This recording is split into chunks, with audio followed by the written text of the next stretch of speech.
महाराष्ट्र क्रांती news, आवाज सर्वसामान्यांचा। वणीमुळाने डाव्या कालव्याचा पूल बनला, मृत्यूचा सापळा। प्रशासनाच्या दुर्लक्षामुळे ग्रामस्थांमध्ये तीव्र संताप। वणीमुळाने रस्त्यावरील KRT हायस्कूल लगत असलेला पुणेगाव धरणाचा डावा कालवा आणि त्यावरील पूल सध्या नागरिकांसाठी अक्षरशः मृत्यूचा सापळा ठरत आहे। प्रशासनाच्या दुर्लक्षामुळे ग्रामस्थांमध्ये तीव्र संताप व्यक्त होत आहे। या कालव्याची खोली तब्बल 30 ते 40 फूट असून तळ पूर्णपणे खडकाळ आहे। मात्र अनेक ठिकाणी संरक्षण भिंत नसल्याने तसेच असलेली भिंत ही पडझड झालेल्या अवस्थेत असल्याने परिसर अत्यंत धोकामय बनला आहे। विशेष म्हणजे वणीमुळाने मार्गावरील पुलावरील कठडे अनेक ठिकाणी 1 फुटापेक्षाही कमी उंचीचे राहिले आहेत। रस्ता सरळ असताना पूल तिरपा असल्यामुळे वाहन चालकांचा अंदाज चुकतो। त्यातच पुलावरील रस्ता खराब अवस्थेत असल्याने अपघाताचा धोका अधिक वाढलाय। याच निष्काळजीपणाचा फटका 26 जून 2026 रोजी एका दुचाकीस्वाराला बसला। रात्री पुलाचा अंदाज न आल्याने तो थेट कालव्यात कोसळला आणि गंभीर जखमी झाला। मात्र या घटनेनंतरही प्रशासनाने कोणतीही ठोस उपाययोजना केलेली नाही।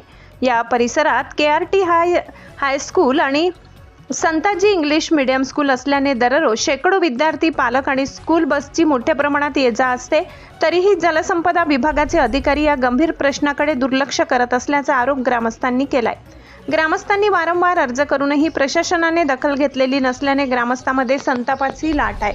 मोठी दुर्घटना झाल्यानंतरच प्रशासन जागे होणार का, असा सवाल आता नागरिक विचारत आहेत।